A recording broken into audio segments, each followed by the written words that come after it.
வணக்கம். இணைந்து கொண்டிருப்பது ஐபிசி தமிழின் செய்தி நேரம் நேரலை. முதலில் தலைப்புச் செய்திகள். விரிவான செய்திகள் தொடர்கின்றன. ஸ்ரீலங்கா அரசு தலைவர் ரணில் விக்ரமசிங்க தலைமையில் இன்று கொழும்பில் இடம்பெற்ற சர்வகட்சி மாநாட்டில் அரசியல் கட்சி தலைவர்களின் முன்னிலையில் ரணில் விக்ரமசிங்க காரசாரமான கருத்துக்களை தெரிவித்ததாக தெரிய வருகிறது. ஸ்ரீலங்கா அரசு தலைவருக்குரிய நிறைவேற்று அதிகாரம் தன்னிடம் இருப்பதால் நாட்டில் அரசியலமைப்பில் உள்ள 13வது திருத்தம் உட்பட்ட விடயங்களை தான் நடைமுறைப்படுத்தப் போவதாகவும் அவர் தெரிவித்தார். தனது இந்த நகர்வை எதிர்க்கும் தரப்புகள் முடியுமானால் 22வது திருத்தத்தை கொண்டு வந்து 13வது திருத்தத்தை அரசியலமைப்பில் இல்லாமல் செய்யலாம் எனவும் அவர் சீற்றத்துடன் குறிப்பிட்டுள்ளார். தற்போதுள்ள மாகாண சபைகளுக்கு லண்டன் நகர சபைக்கு உள்ள அதிகாரங்கள் கூட கிடையாது எனவும் அவர் குறிப்பிட்டுள்ளார். 13வது திருத்தத்தை அரசியல் அமைப்பில் வைத்துக் கொண்டு அதனை நடைமுறைப்படுத்தாமல் இருக்க முடியாது எனவும் அவர் குறிப்பிட்டுள்ளார். யாழ்ப்பாணம் பலாலியிடம் விடுவிக்கப்படும் திகதி குறித்து நான் பாதுகாப்பு செயலாளர், பாதுகாப்பு பணிக்குழாம் பிரதானி மற்றும் முப்படை பிரதானிகளுடன் கலந்துரையாடினேன். அவர்களின் தீர்மானத்துக்கு அமையவே நாம் செயற்பட்டோம். காணி விடுவிப்பு தொடர்பில் எந்தவொரு விடயத்தையும் நாம் மறுக்கவில்லை. நான் நிறைவேற்றதிகாரம் கொண்டவர். அந்த வகையில் இருக்கும் சட்டத்தை நான் நடைமுறைப்படுத்துவேன். எமது அரசியலமைப்பில் கடந்த 37 ஆண்டுகளாக 13வது அரசியல் திருத்தம் உள்ளடக்கப்பட்டுள்ளது. நான் அதனை நடைமுறைப்படுத்த வேண்டும். நான் அதனை நடைமுறைப்படுத்தாமல் இருக்க வேண்டுமாயின் நாடாளுமன்றத்தில் யாராவது 22வது மறுசீரமைப்பை கொண்டு வந்து 13வது திருத்தத்தை இல்லாமல் செய்ய வேண்டும். இங்கு என் மீது சத்தம் போடுவதில் எந்த பிரயோசனமும் இல்லை. எனவே 2இல் 1 நடைபெற வேண்டும். 13வது அரசியல் மறுசீரமைப்பை நீக்குங்கள் அல்லது 13வது அரசியலமைப்பை நடைமுறைப்படுத்துங்கள். அதனை இல்லாமல் ஒழிக்காவிட்டால் எமக்கு நடுவில் இருக்க முடியாது. ஒன்றில் அதனை ஒழிக்க வேண்டும், இல்லையேல் அதனை நடைமுறைப்படுத்த வேண்டும். தனிப்பட்ட பிரேரணை ஒன்றை கொண்டு வந்து யாருக்கு வேண்டுமானாலும் அதனை நீக்க முடியும். அதற்கு பெரும்பான்மையானோர் தமது விருப்பத்தை தெரிவிக்காவிட்டால் ஒன்றும் செய்ய முடியாது. அப்படியாயின் 13ஐ நடைமுறைப்படுத்த நேரிடும். ஆனால் இதனால் நாடு பிளவுபடாது. விசேடமாக 13வது அரசியலமைப்பு மறுசீரமைப்பு தொடர்பில் 5 நீதிபதிகள் அடங்கிய குழுவினர் தீர்மானத்துக்கு அமைய பார்த்தால் நாம் ஒற்றை ஆட்சியில் இருக்கின்றோம். அதிகாரத்தை பகிர்ந்து கொள்வதற்கு நான் உடன்படுகின்றேன். நாம் தற்போது உருவாக்கி கொண்டுள்ள மாகாண சபைகளுக்கு லண்டன் நகர சபைக்குள்ள அதிகாரங்கள் கூட கிடையாது. லண்டன் நகர சபைக்கு இதனை விடவும் அதிகாரங்கள் உள்ளன. எனவே இதனை சமஷ்டி என கூற முடியும் என நான் நினைக்கவில்லை. அதனை நடைமுறைப்படுத்தவில்லை என்றால் நாம் அதனை நீக்க வேண்டும். அரசியலமைப்பில் வைத்துக்கொண்டு அதனை நடைமுறைப்படுத்தாமல் இருப்பது சரியானதல்ல. காணி ஆணைக்குழுவை நாம் விரைவில் நியமிக்க வேண்டும். எதிர்வரும் மார்ச் மாதம் அளவில் அதற்கான சட்டமூலத்தை நாம் நாடாளுமன்றத்தில் முன்வைக்கலாம். இதில் 9 பேரை மாகாண மட்டத்திலும் ஏனைய 12 பேரை ஜனாதிபதி சார்பாக நியமிக்கவும் நான் நினைத்துள்ளேன். அடுத்ததாக தேசிய காணி கொள்கை ஒன்றும் அறிமுகம் செய்யப்படும். காணி ஆணைக்குழுவால் தேசிய காணி கொள்கை நடைமுறைப்படுத்தப்பட வேண்டும். மாகாண காவல்துறை ஆணைக்குழுவுக்கு பதிலாக தேசிய காவல்துறை ஆணைக்குழு ஒன்றை நியமிக்க வேண்டும். அதற்கான திருத்தம் ஒன்றை கொண்டு வந்து வேண்டுமானால் அதனை தோற்கடித்து மாகாண காவல்துறை ஆணைக்குழுவை நடைமுறைப்படுத்தலாம். 2இல் 1 செய்ய வேண்டும். நாம் செய்யக்கூடியவை பற்றிய யோசனைகளை தருகின்றேன். அது பற்றிய உங்கள் கருத்துக்களை என்னிடம் முன்வையுங்கள். நான் இதனை எதிர்வரும் 8ஆம் திகதி நாடாளுமன்றத்தில் முன்வைப்பேன். இந்த நாட்டை பிரிக்க நான் தயாராக இல்லை. ஸ்ரீலங்கா ஜனாதிபதி ரணில் விக்ரமசிங்க தலைமையில் இன்று இடம்பெற்ற சர்வகட்சி சந்திப்பை பெரும்பாலான தமிழ் தேசிய கட்சிகளும் மலையக கட்சிகளும் புறக்கணித்துள்ளன. காணி விடுவிப்பு, காணி அபகரிப்பு மற்றும் அரசியல் கைதிகளின் விடுதலை உள்ளிட்ட விடயங்களில் ஸ்ரீலங்கா ஜனாதிபதி வழங்கிய வாக்குறுதிகளை நிறைவேற்றுவதில் எதிர்பார்த்த முன்னேற்றங்கள் ஏற்படவில்லை என டெலோவின் தலைவரும் நாடாளுமன்ற உறுப்பினருமான செல்வம் அடைக்கலநாதன் தெரிவித்துள்ளார். ஸ்ரீலங்கா நாடாளுமன்றத்தை பிரதிநிதித்துவப்படுத்தும் அனைத்து கட்சி தலைவர்களுக்கும் இன்று இடம்பெற்ற அனைத்து கட்சி கூட்டத்துக்கு அழைப்பு விடுக்கப்பட்டிருந்தது. ஸ்ரீலங்கா ஜனாதிபதியாக ரணில் விக்ரமசிங்க பதவியேற்றதன் பின்னர் கடந்த டிசம்பர் 13ஆம் தேதி இடம்பெற்ற சர்வகட்சி கூட்டத்தில் கலந்துரையாடப்பட்ட நல்லிணக்க முன்னேற்ற வேலை திட்டம் தொடர்பில் இன்றைய கூட்டத்தில் மேலும் கலந்துரையாடப்பட்டு கட்சித் தலைவர்களின் இணக்கப்பாட்டை எட்டுவதற்கு தீர்மானிக்கப்பட்டிருந்தது. எனினும் தமிழ் தேசிய கூட்டமைப்பின் பங்காளிகளான டெலோ, புளொட் ஆகிய கட்சிகள் இந்த கூட்டத்தை புறக்கணித்திருந்த போதிலும் எம்.ஏ. சுமந்திரன் மற்றும் தமிழ் மக்கள் விடுதலை கூட்டணியின் தலைவரும் நாடாளுமன்ற உறுப்பினருமான சி.வி. விக்னேஸ்வரன் ஆகியோர் இந்த கூட்டத்தில் பங்கேற்றிருந்தனர். காணி விடுவிப்பு, காணி அபகரிப்பு மற்றும் அரசியல் கைதிகளின் விடுதலை உள்ளிட்ட விடயங்களில் வாக்குறுதி அளிக்கப்பட்ட விடயங்கள் எதுவும் நிறைவேற்றப்படாத காரணத்தினால் இந்த கூட்டத்தில் தாம் பங்கேற்கவில்லை என டெலோவின் தலைவரும் நாடாளுமன்ற உறுப்பினருமான செல்வம் அடைக்கலநாதன் ஐபிசி தமிழுக்கு தெரிவித்திருந்தார். வழங்கப்பட்ட வாக்குறுதிகளை நிறைவேற்ற வேண்டும் என ஜனாதிபதியிடம் கோரிக்கை விடுப்பதாகவும், இந்த விடயங்கள் நிறைவேற்றப்படும் பட்சத்தில் அடுத்தடுத்த கூட்டங்களில் பங்கேற்போம் என செல்வம் அடைக்கலநாதன் குறிப்பிட்டிருந்தார். இதேவேளை தாம் முன்வைத்த கோரிக்கைகளும் நிறைவேற்றப்படாத காரணத்தினால் இன்றைய கூட்டத்தில் பங்கேற்கவில்லை என தமிழ் முற்போக்கு கூட்டணியின் தலைவரும் நாடாளுமன்ற உறுப்பினருமான மனோ கணேசன் தெரிவித்துள்ளார். வடக்கு கிழக்கில் வாழ்ந்து கொண்டிருக்கூடிய ஈழத்தமிழ் சகோதர மக்களின் அரசியல் தீர்வு மற்றும் பொறுப்புக்கூறல் ஆகியவை தொடர்பாக வடக்கு கிழக்கு தமிழ் கட்சிகளுடன் ரணில் விக்ரமசிங்க தலைமையிலான அரசாங்கம் பேச்சுவார்த்தை நடத்துவதை நாங்கள் முழு மனதுடன் வரவேற்கின்றோம். அதே வேளையிலே வடக்கு கிழக்குக்கு வெளியே மலையத்தில் வாழக்கூடிய மலைய தமிழ் மக்களின் பிரத்யேக பிரச்சனை தொடர்பாக பிரத்யேகமான ஒரு குழுவை அமைத்து எவது கட்சிகளுடன் பேச வேண்டும் என்று நாங்கள் தொடர்ந்து வரை கோரி வந்திருக்கின்றோம். அவரும் அதுக்கு உடன்பாடு தெரிவித்திருக்கின்றார். ஆனால் இதுவரை காத்திரமான நடவடிக்கை எதுவும் எடுக்கப்படவில்லை. அத்தகைய குழு நியமிக்கப்படவும் இல்லை. இந்நிலையிலே தொடர்ந்தும் இது சர்வதேச மாநாட்டில் கலந்து கொண்டு பார்வையாளராக இருந்து வருவதிலே தமிழ் போக்கு கூட்டணிக்கு உடன்பாடு இல்லை என்று நாங்கள் தெளிவாக ஜனாதிபதி ரணில் விக்ரமசிங்கே அவர்களுக்கு தெரிவித்திருக்கின்றோம். அதே வேளையிலே தற்போது உள்ளூராட்சி தேர்தல் தொடர்பான அறிவித்தலை அதிகாரப்பூர்வமாக தேசிய தேர்தல் ஆணைக்குழு அறிவித்திருக்கின்றது. ஆணைக்குழுக்கும் அரசாங்கத்துக்கு இடையிலே இருக்கக்கூடிய முறைப்பாடு தெளிவாக தெரிகின்றது. இப்ப இருந்தாலும் கூட அந்த அறிவிப்பை தேர்தல் ஆணைக்குழு அறிவித்து நடவடிக்கைகள் முன்னெடுத்துக் கொண்டிருக்கின்றது. இந்நிலையிலே சர்வகட்சி மாநாடு ஒன்று கூட்டப்படுவதானது ஒரு இச்சந்தர்ப்பத்தில் செய்யக்கூடாத ஒரு அன்யூஷுவல், அதாவது நடக்க முடியாத ஒரு வேறு அடிப்படை காரணங்கள் இருக்கின்றதோ என்று ஒளி மறைவு காரணங்கள் இருக்கின்றது என்ற சந்தேகத்தை கிளப்பக்கூடிய ஒரு நடவடிக்கையாக நாங்கள் பார்க்கின்றோம். ஸ்ரீலங்கா அரசு தலைவருக்கு எதிராக கடந்த பொங்கல் தினத்தன்று யாழ்ப்பாணத்தில் நடத்தப்பட்ட அறவழி போராட்டத்தில் பங்கெடுத்தவர்களுக்கு எதிராக பழிவாங்கும் தாக்குதல்கள் இடம்பெற்று வருவது சமூக ஆர்வலர்களை அதிர்ச்சியடைய வைத்துள்ளது. அந்த வகையில் வடக்கு கிழக்கு வலிந்து காணாமல் ஆக்கப்பட்ட உறவுகள் சங்கத்தின் வவுனியா மாவட்ட செயலாளர் சிவானந்தன் ஜெனிதாவின் வீட்டின் மீது இன்று அதிகாலை அடையாளம் தெரியாத நபர்களால் தாக்குதல் நடத்தப்பட்டுள்ளது. பழிவாங்கும் நோக்குடன் இந்த தாக்குதல் நடத்தப்பட்டுள்ளதாக தெரிவித்துள்ள சிவானந்தன் ஜெனிதா, எவ்வாறான அடக்குமுறைகள் வந்தாலும் நீதிக்கான போராட்டம் தொடரும் என ஐபிசி தமிழுக்கு குறிப்பிட்டார். ஒரு 3 மணி அளவில் நமது வீட்டுக்கு ஒயில்கள் வீசப்பட்டு பூத்துகளோட ஒயில்கள் வீசப்பட்டு மிகவும் ஒரு அடாவடியாகத்தான் அதை நாங்கள் கருதி கொள்கிறோம். என்னன்னு கேட்டால் அன்று கடந்த 15ஆம் தேதி பொங்கல் தினத்தன்று நாங்கள் அன்று ஒரு அறவழி போராட்டத்தின் போது நாங்கள் அகிம்ச வழியில தான் போராடி கொண்டிருந்த போது ஒரு தண்ணீர்கள் அங்கு எமக்கு தண்ணீர் காய்ச்சப்பட்ட போது நாங்களும் அதுல கண்களை இல்லாமல் நிலையில இருக்கும் போதுதான் அந்த தண்ணிகள் வீசப்படுகின்ற போது அதில் நாங்கள் என்ன செய்தோம் என்றதை கூட நமக்கு தெரியாத நிலையில இந்த தண்ணி வீச்சுகள் மாறி மாறி நடைபெற்றது. அந்த ஒரு தாக்கம் இன்று வரையும் இந்த மட்டத்தில் இழந்து கொண்டிருக்கும் போது எமக்கு அந்த நிகழ்வை பார்க்கும் போது இன்று எமது வீட்டிற்கு அந்த கனிகோயில்களை வீசி இருப்பது அதற்காக இது ஒரு பதிலாக இருக்கும் என்பது கூட நமக்கு ஒரு கேள்வியாக இருக்கின்றது. இப்படியான ஒரு விஷயங்களை தொடர்ச்சியாக போராடுகின்ற ஒரு சமூகத்தை அச்சுறுத்தி வருகின்றார்கள். எனவே இதை நாங்கள் மிகவும் தன்மையாக கண்டிக்கின்றோம். இப்படியான செயல்களை செய்யக்கூடாது. நாம் ஒரு அறவழி போராட்டத்திற்கு எமது உறவுகளை குறைத்துவிட்டு இதுவரை நீதிக்காக போராடி கொண்டிருக்கின்ற ஒரு சமூகம் எமது போராட்டத்தை அடக்கி ஒடுக்குவதற்காகவும் எமதை போராடாமல் செய்வதற்குமான இந்த அடக்குமுறைகளை இவர்கள் பாவிக்கின்றார்கள். இந்த அடக்குமுறைகளை இனிவரும் காலங்களில் இவர்கள் செய்யக்கூடாது. நாம் எமது உறவுகளுக்கான நீதி கிடைக்கும் வரை நாம் தொடர்ச்சியாக போராடுவோம் என்பதை நாங்கள் உறுதியாக கூறுகிறோம்.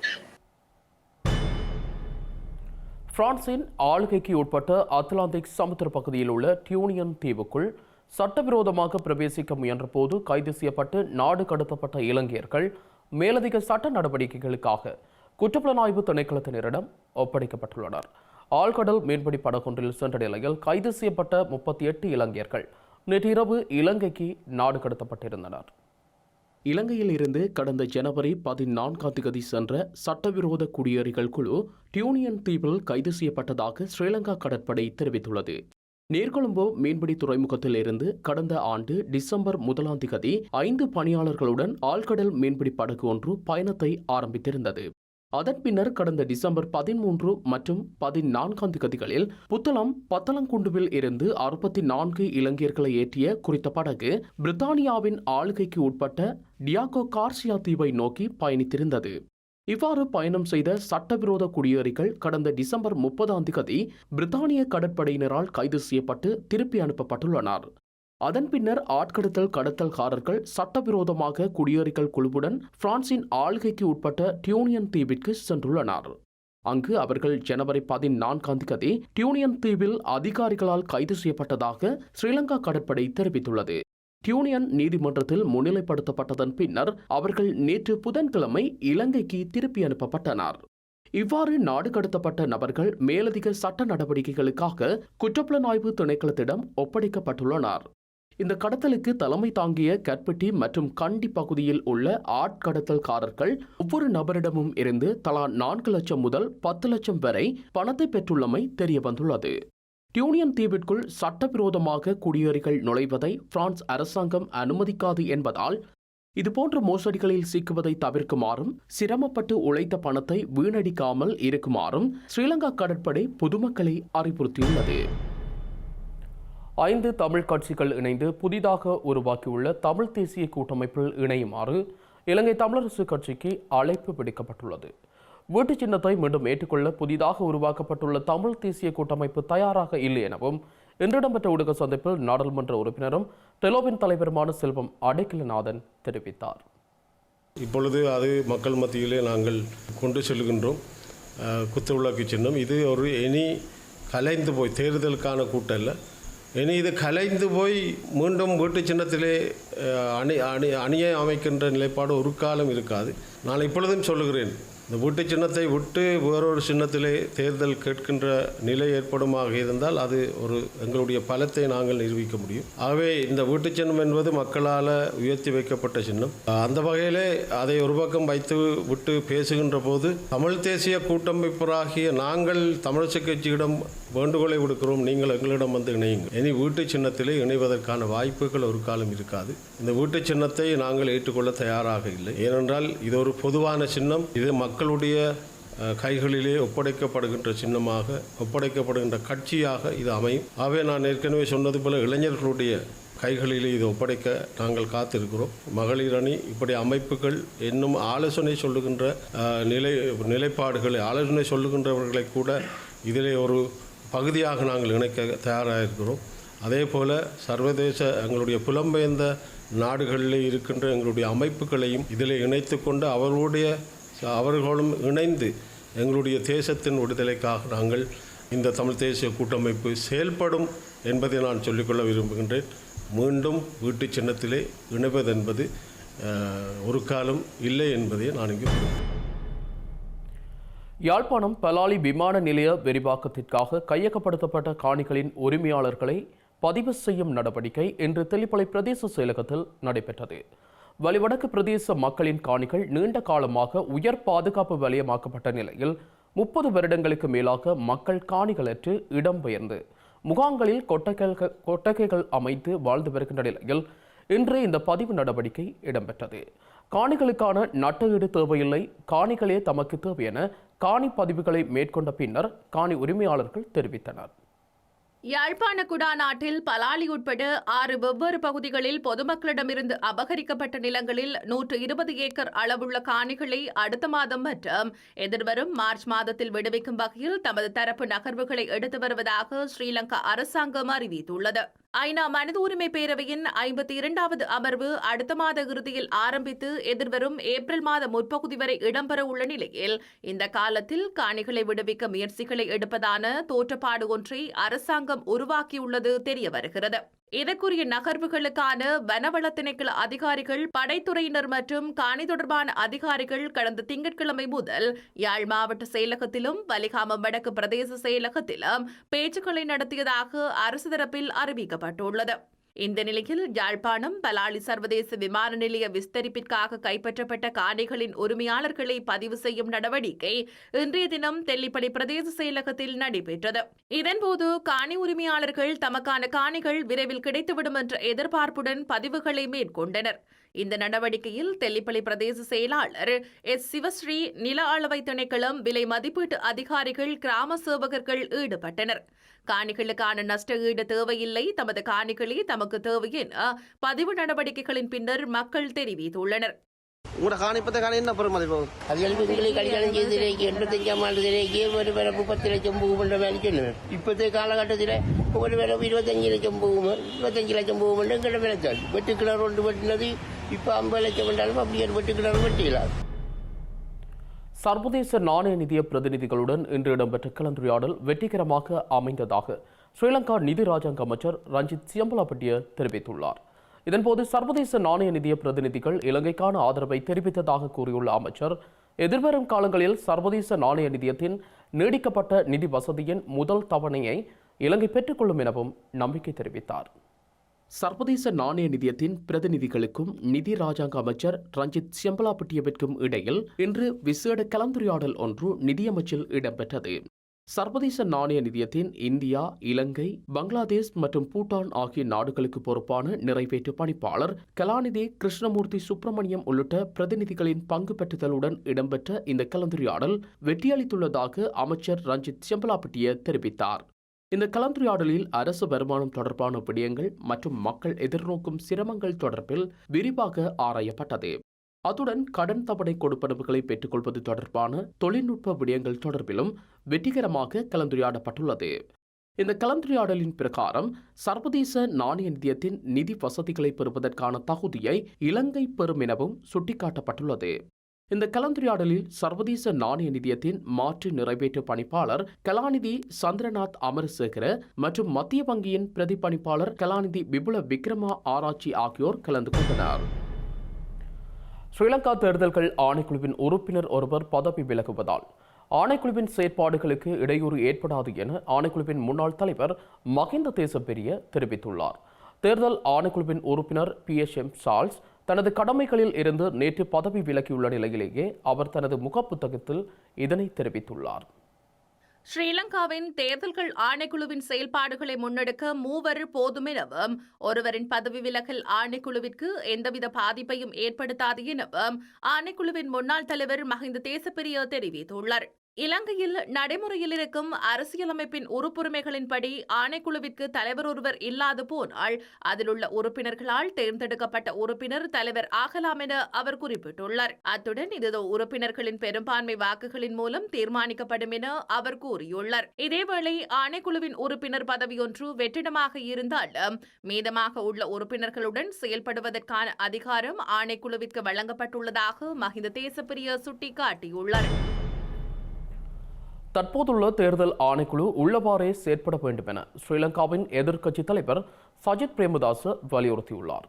இலங்கையில் தற்போதுள்ள தேர்தல்கள் ஆணைக்குழுவை மாற்றுவது குறித்த எந்தவித தீர்மானமும் இதுவரை எடுக்கப்படவில்லை எனவும் அவர் சுட்டிக்காட்டியுள்ளார். கடந்த ஆட்சியில் 50,000 பட்டதாரிகளுக்கு வேலைவாய்ப்பு வழங்கும் திட்டத்தின் போது சில தொழில்நுட்ப பிரச்சினைகளால் வேலையிழந்த 400க்கும் மேற்பட்ட பட்டதாரிகள் எதிர்க்கட்சித் தலைவர் சஜித் பிரேமதாசவை சந்தித்து கலந்துரையாடியுள்ளனர். எதிர்க்கட்சித் தலைவர் அலுவலகத்தில் இன்று இடம்பெற்ற இந்த சந்திப்பில் தமது பிரச்சினைகள் தொடர்பில் சஜித் பிரேமதாசவிடம் எடுத்துரைத்துள்ளனர். இதன்போது உரையாற்றிய சஜித் மக்களின் இறையாண்மைக்கு எதிராக செயற்படுவது பாரதூரமான குற்றம் என தெரிவித்துள்ளார். தேர்தல் நடக்கும்போது தற்போதுள்ள தேர்தல் ஆணைக்குழுவை மாற்ற வேண்டிய அவசியம் இல்லை. அவ்வாறு மாற்ற முடியாது. தற்போதுள்ள தேர்தல் ஆணைக்குழு உள்ளவாறே செயற்பட வேண்டும். நிறைவேற்று ஜனாதிபதியின் அதிகாரங்களை குறைப்பதையே அரசியலமைப்பு பேரவையின் ஊடாக இடம்பெறுகிறது. இவை நிறைவேற்றுத்துறை, நீதித்துறை மற்றும் சட்டமன்றம் போன்றவற்றை சமநிலைப்படுத்தும் வகையில் செயற்படுத்தப்படுகிறது. ஸ்ரீலங்கா அரசியலமைப்பு பேரவைக்கு பல பொறுப்புகள் இருக்கின்றன. தேர்தல் ஆணைக்குழு தவிர்ந்த ஏனைய ஆணைக்குழுக்களுக்கு விண்ணப்பங்களை கோர உள்ளோம். மக்களின் இறையாண்மைக்கு எதிராக செயற்படுவது பாரதூரமான குற்றமாகும். இது சிறை தண்டனை விதிக்கக்கூடிய பாரிய குற்றமாகும். இலங்கையின் கடல் உணவுக்கான சிறந்த ஏற்றுமதி சந்தையாக தென்கொரியா விளங்க வேண்டும் என எதிர்பார்ப்பதாக ஸ்ரீலங்கா கடற்றொழில் அமைச்சர் டக்ளஸ் தேவானந்தா தென்கொரிய தூதுவரிடம் தெரிவித்துள்ளார். இந்த விடயம் தொடர்பில் ஆராய்ந்து நிறைவேற்ற நடவடிக்கை எடுக்கப்படும் என உறுதியளித்துள்ள தென்கொரிய தூதுவர் தென்கொரியாவில் இலங்கைக்கான தொழில் வாய்ப்பினை ஏற்படுத்துவதற்கான சாத்தியங்கள் தொடர்பில் கலந்துரையாடியுள்ளார்.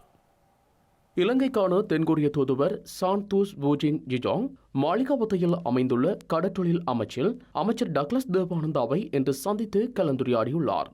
கடற்றொழில் மற்றும் நீர் வேளாண்மை நடவடிக்கைகளை விருத்தி செய்வதற்கான ஒத்துழைப்புகளையும் உதவிகளையும் தென்கொரியாவிடம் இருந்து பெற்றுக்கொள்வதற்கும் தென்கொரியாவின் துறைசார் தொழில்நுட்ப அனுபவங்களை உள்வாங்குவதற்கும் எதிர்பார்ப்பதாக இதன்போது அமைச்சர் டக்ளஸ் தேவானந்தா தெரிவித்ததாக அவரது ஊடகப் பிரிவு தெரிவித்துள்ளது. மீன் உணவு உற்பத்தி செய்தல், கருவாடுகளை உற்பத்தி செய்வதற்கான நவீன தொழில்நுட்ப முறைமைகள், மீன்கள் செறிந்து காணப்படும் பிரதேசங்களை கடற்றொழிலாளர்கள் இலகுவாக அறிந்து கொள்வதற்கான கருவிகளை கடற்றொழிலாளர்களுக்கு வழங்குவதற்கான ஒத்துழைப்புகள் போன்ற கடற்றொழில் மற்றும் நீர் வேளாண்மை விருத்திக்கான சாத்தியமான பல்வேறு விடயங்கள் குறித்தும் தென்கொரிய தூதுவரிடம் எதிர்பார்ப்பதாக தெரிவிக்கப்பட்டது. கடற்றொழில் அமைச்சரினால் முன்வைக்கப்பட்ட கோரிக்கைகள் தொடர்பாக ஆராய்ந்து முடிந்த அளவு நிறைவேற்றப்படும் என இலங்கைக்கான தென்கொரிய தூதுவர் தெரிவித்துள்ளார்.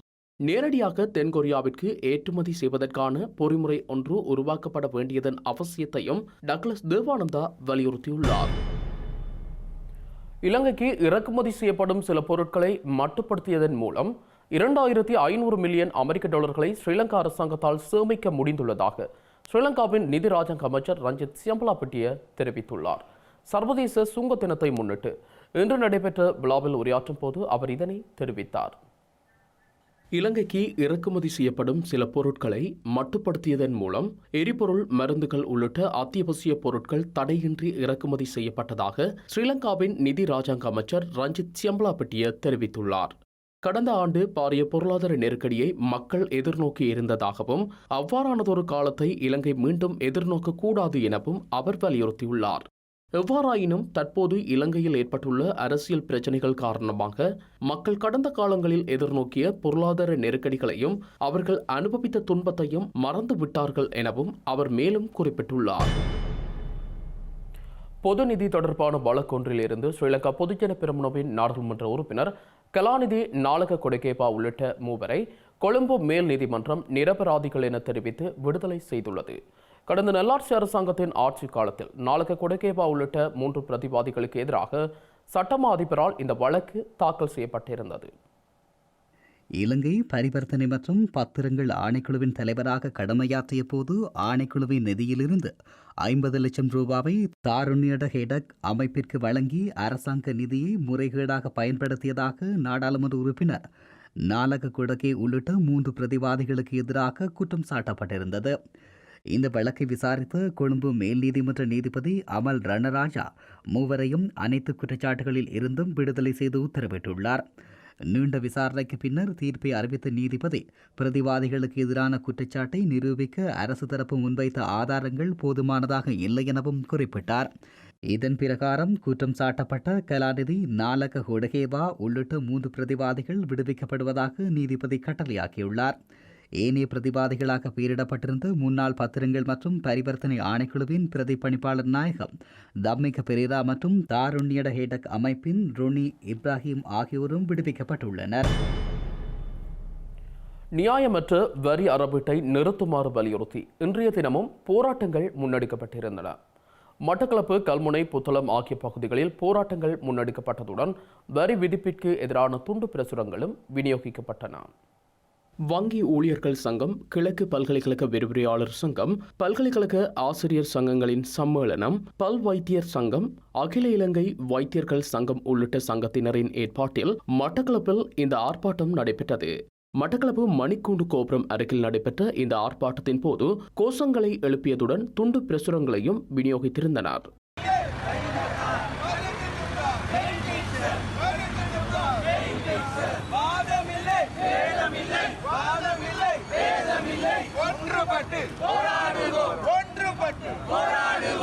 இதேவேளை புத்தளம் பிரதேசத்தில் உள்ள அரசு மற்றும் அரசு சார்பற்ற அனைத்து வங்கி ஊழியர்களும் ஒன்றிணைந்து ஆர்ப்பாட்டத்தில் ஈடுபட்டனர். குறித்த ஆர்ப்பாட்டம் புத்தளம் பேருந்து நிலையத்திற்கு முன்பாக இன்று நண்பகல் 12:30 இருந்து 1:30 மணி வரை முன்னெடுக்கப்பட்டது. அத்துடன் ஸ்ரீலங்கா அரசாங்கத்தின் வரி விதிப்பிற்கு எதிராக கல்முனையிலும் இன்றைய தினம் கண்டன ஆர்ப்பாட்டம் முன்னெடுக்கப்பட்டது. தொழில் வல்லுநர்களின் தொழிற்சங்க கூட்டமைப்பினால் கல்முனை அஸ்டப் ஞாபகார்த்த வைத்தியசாலைக்கு முன்பாக குறித்த போராட்டம் இடம்பெற்றது. ஸ்ரீலங்கா ராஜாங்க அமைச்சர் டயானா கமகேவின் நாடாளுமன்ற உறுப்பினர் பதவியை நீக்குமாறு கோரி தாக்கல் செய்யப்பட்ட மனு தொடர்பில் அவரது ஆட்சேபனைகளை தாக்கல் செய்யுமாறு மேன்முறையீட்டு நீதிமன்றம் இன்று உத்தரவிட்டுள்ளது. இதன்படி எதிர்வரும் 17ஆம் தேதி வரை கால அவகாசம் டயானா கமகேவிற்கு வழங்கப்பட்டுள்ளது. ஸ்ரீலங்கா ராஜாங்க அமைச்சர் டயானா கமகேவின் நாடாளுமன்ற உறுப்பினர் பதவியை நீக்குமாறு சமூக ஆர்வலர் ஒசல ஹேரத் மேன்முறையீட்டு நீதிமன்றில் மனு தாக்கல் செய்துள்ளார். டயானா கமகே பிரித்தானியா பிரஜை என்பதால் ஸ்ரீலங்கா நாடாளுமன்ற உறுப்பினர் பதவியை வகிக்க அரசியலமைப்பின் கீழ் அவருக்கு சட்டப்பூர்வ உரிமை இல்லை என மனுதாரர் சுட்டிக்காட்டியுள்ளார். இந்த மனு இன்று சோபித ராஜகருணா மற்றும் தம்பிக்க கனேஃபுல் ஆகியோர் அடங்கிய மேன்முறையீட்டு நீதிமன்ற குழு முன்னிலையில் விசாரணைக்கு எடுத்துக் கொள்ளப்பட்டது. வழக்கு தொடர்பான ஆட்சேபனைகளை சமர்ப்பிப்பதற்கு முன்னர் குடிவரவு மற்றும் குடியகல்வு கட்டுப்பாட்டாளரிடம் சில ஆவணங்களை பெற்றுக் கொள்ள வேண்டும் என டயானா கமகே சார்பில் முன்னிலையான ஜனாதிபதி சட்டத்தரணி சவீந்திர பெர்னாண்டோ நீதிமன்றில் தெரிவித்துள்ளார். அத்துடன் தேவையான ஆவணங்களை பெற்றுக்கொண்டு உரிய ஆட்சேபனைகளை சமர்ப்பிப்பதற்கு திகதியை வழங்குமாறு அவர் கோரியுள்ளார். இதனை ஏற்றுக்கொண்டு மேன்முறையீட்டு நீதிமன்றம் டயானா கமகே தரப்புக்கு ஆட்சேபனைகளை சமர்ப்பிக்க பிப்ரவரி 17 வரை கால அவகாசத்தை வழங்கியுள்ளது. மன்னார் மாவட்டத்தில் பருவ காலத்தில் வெளிநாடு மற்றும் உள்நாட்டு பறவைகளின் வருகை வளமையாக காணப்படும் நிலையில் ஈரநிலத்தை பாதுகாக்கும் வகையில் பறவைகள் கண்காணிப்பகம் ஒன்று திறந்து வைக்கப்பட்டுள்ளது. மன்னார் தலைமன்னார் பிரதான வீதியில் கோரைக்குளம் பகுதியில் குறித்த பறவைகள் கண்காணிப்பகம் அமைக்கப்பட்டுள்ளது. மன்னார் மாவட்டத்தில் உள்ள கோரைக்குளம் பகுதிக்கு ஆண்டுதோறும் பல்லாயிரக்கணக்கான உள்நாட்டு மற்றும் வெளிநாட்டு பறவைகள் வருகை காணப்படுகின்றது. இந்த நிலையில் சுற்றுலா பயணிகள் பார்வையிடுவதற்காக பறவைகள் கண்காணிப்பகம் இன்றைய தினம் வைபவ ரீதியாக திறந்து வைக்கப்பட்டுள்ளது. கொழும்பு பல்கலைக்கழகம் மற்றும் பெண்கள் மேம்பாட்டு பேரவையின் ஏற்பாட்டில் வேர்ல்டு ஓரியன் கிளப் மற்றும் ஐக்கிய நாடுகள் அபிவிருத்தி திட்டத்தின் அனுசரணையில் பறவைகள் மற்றும் ஈரநிலம் தொடர்பாக பணியாற்றும் நிறுவனங்களின் ஒத்துழைப்பில் குறித்த கண்காணிப்பகம் அமைக்கப்பட்டு வைபவ ரீதியாக பொதுமக்கள் மற்றும் சுற்றுலா பயணிகளின் பயன்பாட்டுக்கு கையளிக்கப்பட்டுள்ளது. குறித்த நிகழ்வின் இறுதியில் ஈரநிலங்களின் முக்கியத்துவம் மற்றும் மன்னார் நோக்கி இடம்பெயரும் வெளிநாட்டு பறவைகள் எதிர்கொள்ளும் சவால்கள் தொடர்பான தெளிவுபடுத்தலும் வழங்கப்பட்டுள்ளது.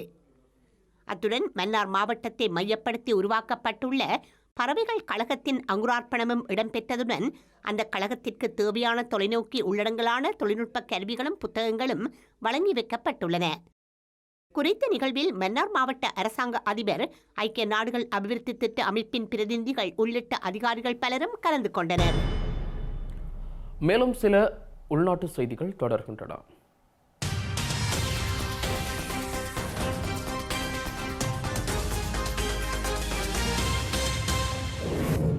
மட்டக்களப்பு ஏறாவூர் 10 பிரதேச சபைக்குட்பட்ட கரடியன்குளம் பகுதியில் தொல்லியல் திணைக்களத்தினால் அடையாளப்படுத்தப்பட்டுள்ள வரலாற்று சிறப்புமிக்க குசானார் மலைக்கு சுவிஸ் தூதுவர் டொமினிக் பேர்கிலர் நேற்றைய தினம் விஜயம் செய்துள்ளார்.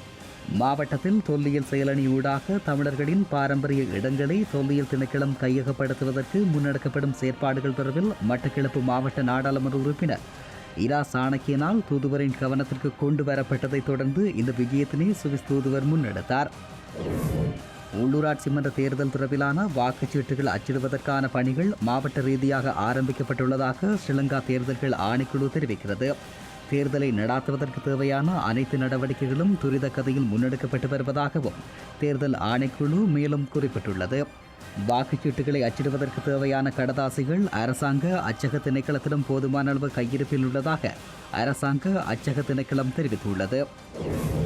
இந்தியாவின் 74வது குடியரசு தின நிகழ்வுகள் இன்றைய தினம் யாழ்ப்பாணத்தில் உள்ள இந்திய துணை தூதரகத்தில் துணை தூதுவர் ராகேஷ் நடராஜ் ஜெயபாஸ்கரன் தலைமையில் இடம்பெற்றது. இந்த நிகழ்வு தூதரக அதிகாரிகள் பொதுமக்களின் பங்கு பெற்றதுடன் இடம்பெற்றிருந்தது. இலங்கையில் நிலவும் மருந்து தட்டுப்பாட்டினை நீக்க கோரி வைத்தியசாலைகளில் இன்றைய தினம் கையெழுத்து பெறும் நடவடிக்கை முன்னெடுக்கப்பட்டுள்ளது. வைத்தியசாலைகளில் காணப்படும் நோயாளர்களிடமும் பொதுமக்களிடமும் கையெழுத்துக்கள் பெறப்பட்டு கோரிக்கை மனு ஸ்ரீலங்கா ஜனாதிபதியிடம் கையளிக்கப்பட உள்ளது. செய்திகளின் நிறைவாக மீண்டும் தலைப்புச் செய்திகள். இத்துடன் ஐபிசி தமிழின் செய்தி நேரம் நேரலை நிறைவடைகிறது. உடனுக்குடன் செய்திகளை அறிந்து கொள்ள ibctamil.com என்ற நமது இணையதளத்தை பார்வையிடுங்கள். வணக்கம்.